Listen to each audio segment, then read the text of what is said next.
এবং 1-2 দিন ছাড়াই মেয়েটার বিভিন্ন অঙ্গে, বিভিন্ন প্রাইভেট পার্টসেও মানে রক্তমাখা আঁচড়ের দাগ দেখা যায়, এবং সেই আঁচড়গুলো খুব ব্রুটাল।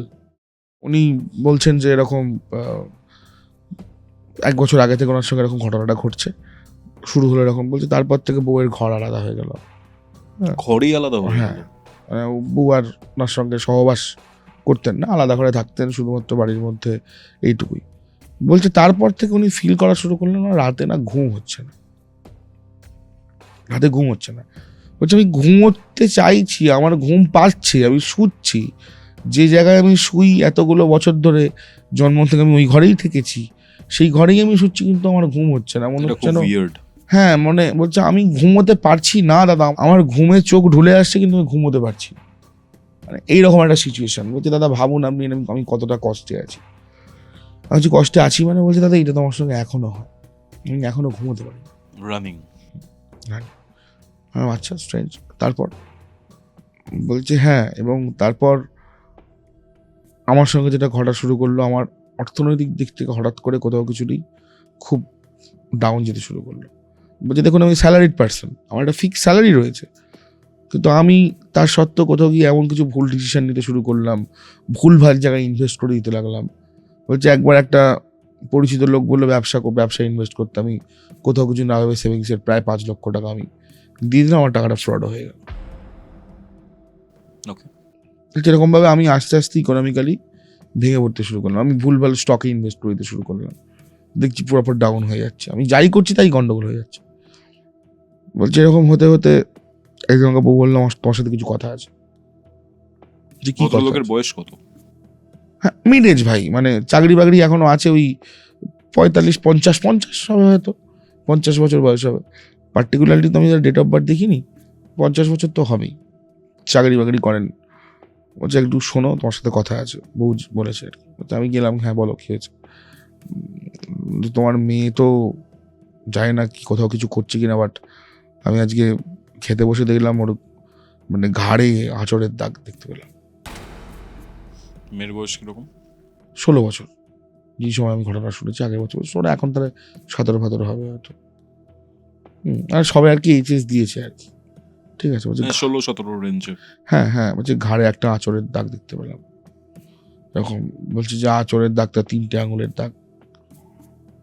বলছে খুব রেগে গেছে শুনে। বলছে আমি তখনও রেগে গেছি, মেয়েকে ডেকে উল্টো পাল্টা কথা বলেছি, কোথায় কি করে এসেছিস, স্বাভাবিক যেটা হয় বাবা মার একটা ব্যাপার। বলছে আমি তো কোথাও কিছু করি, আমি জানিও না এরকম দাগ আছে।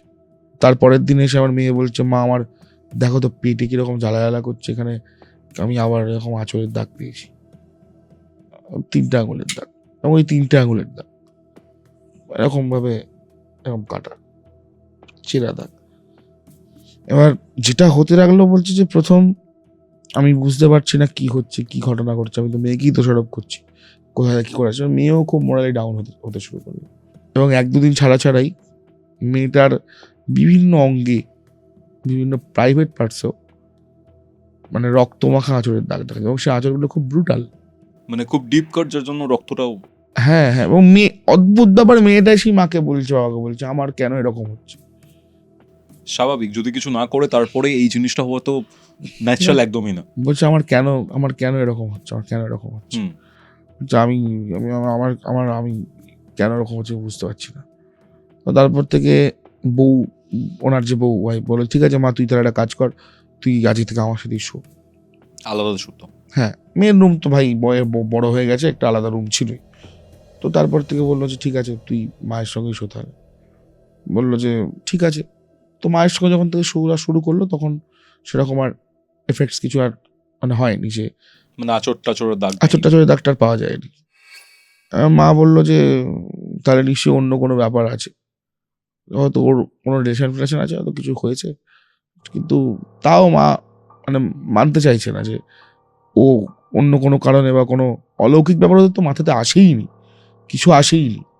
এবার মানে মায়ের কাছে শুচ্ছে, তখন যখন দেখছে যে এইসব দাগ ফাগ হচ্ছে না, তখন ওর মা ভেবেছে হয়তো একা শুতো, হয়তো কেউ আসতো, যেটা হয় বেসিক্যালি।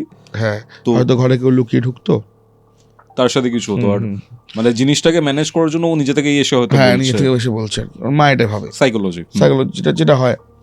ওর মায়ের হঠাৎ শরীর খারাপ হলো আর কি, মানে মেয়ের মায়ের, মানে লোকটার বউয়ের। মানে মেয়েটা জবে থেকে ওর কাছে শুতে গেল? হ্যাঁ, মেয়েটা জবে থেকে শুতে গেল, ঠিক 2-3 পর থেকে প্রচন্ড শরীর খারাপ, প্রচন্ড নাকি জ্বর। ওকে। শুধু জ্বর না, বলছে গোটা গা আস্তে আস্তে হলুদ হয়ে যাচ্ছে, তার সঙ্গে জন্ডিস। বিলিরুবিন টেস্ট করিয়ে দেখলো হাই বিলিরুবিন। মানে জবে থেকে মেয়েটা শুচ্ছে, ঠিক তা 2 দিন পর থেকেই, এবং প্রলাপ বকছে, ভুল ভাল কথা বকছে। হ্যাঁ, আমি চলে যাব, আমি যাব, আমি যাব। বলছে খালি বলতে আমি চলে যাব, আমি চলে যাব। বলছে আমি সেবা করছি, তুমি চলে যাও, আমি চলে যাব, আমি চলে যাব, এরকম। তো যখন এরকম ঘটছে, লোকটা প্রথম যেটা করলো, যে লোকটা বললো যে ঠিক আছে তুমি একটা কাজ করো, তোমাকে তাহলে কদিন বাপের বাড়িতে পাঠিয়ে দিই, তুমি থাকো ওখানে। এবার মেয়েকে এবং মেয়ের মাকে বাপের বাড়িতে পাঠিয়ে দেয়। খুব দূরত্ব ছিল না, যে কারণে মেয়ের স্কুলের কোনো অসুবিধা হয়নি, কাছাকাছির মধ্যেই তাদের, মানে ওনার শ্বশুর বাড়ি লোকটির। তো অদ্ভুতভাবে যেদিন বউ এবং মেয়ে বাপের বাড়ি চলে যায়, ওই বাড়ি ছেড়ে চলে যায়, তার 3 দিনের মধ্যে শরীর ঠিক হয়ে যায়। জন্ডিস, হাই বিলিরুবিন, জ্বর, তার সঙ্গে জন্ডিস এবং জ্বর খুব একটা মানে ডিফিকাল্ট একটা কম্বিনেশন ভাই। আমি এটা চাক্ষুষ করেছি আগে, আমার বাবার হয়েছিল, খুব কষ্ট ভাই। কিছু খাওয়া যায় না, কিছু করা যায় না। আমার নিজের জন্ডিস হয়েছিল ক্লাস 9-এর সময়, আমারও হয়েছিল। সেই সময়টা আমি এখনো ফিল করতে পারি যে কি প্রবলেমেটিক গেছে। আবার তার সঙ্গে জ্বর। এক্স্যাক্টলি। কিন্তু সেটা ভাই 3 দিনের মধ্যে কিভাবে সারবে? কিভাবে সারবে, প্রশ্ন উত্তর তো এটাই, যে কিভাবে সারবে। 3 দিন পরে ঠিক ফোন করে বলছে এটা কি বিলিরুবিন নর্মাল, কোনো কিছু হয় হচ্ছে কখনো না। এরকম? আমি তো দেখিনি, আমি পরে দাঁড়া, এখন তো সবাই শুরু, এটা এখন অনেক কিছু বাকি আছে। 3 দিনের পরে বলছে নাকি সব নাকি ঠিক হয়ে গেছে। এবার মেয়ের বাড়ির লোক একটু ওই তান্ত্রিক গুনিন ফুনিন এরকম বিশ্বাস করে। তো মেয়ের যে মানে মেয়ে মানে কি ওই বউটা আর কি, ওনার যে বউয়ের বাড়ির লোক এগুলো বিশ্বাস করে। আমার ভাই আছে, তো উনি নাকি কোনো একটা গুরুজির বাড়িতে নিয়ে গেছেন, উনি বলেছেন তোমাদের বাস্তুতে প্রবলেম আছে। ঠিক আছে ভাই, এখনকার দিনে তো সত্যি কথা বলতে গেলে এরকম ভুলভাল প্রেডিকশন দিয়ে টাকা কামানোর লোক অনেক আছে, তুইও জানিস আমিও জানি। তো সেখানে দাঁড়িয়ে বিশ্বাস করেন, লোকটাকে ইনফর্মও করেছিল যে তোমার বাস্তুতে প্রবলেম আছে মনে হয়, ও লোকটা বিশ্বাস করেনি কোনো। বলছে হয় নাকি, 1 বছরের পুরনো বাড়িতে রোজ পুজো হয়, নিত্য পুজো হয়, মায়ের পুজো হচ্ছে।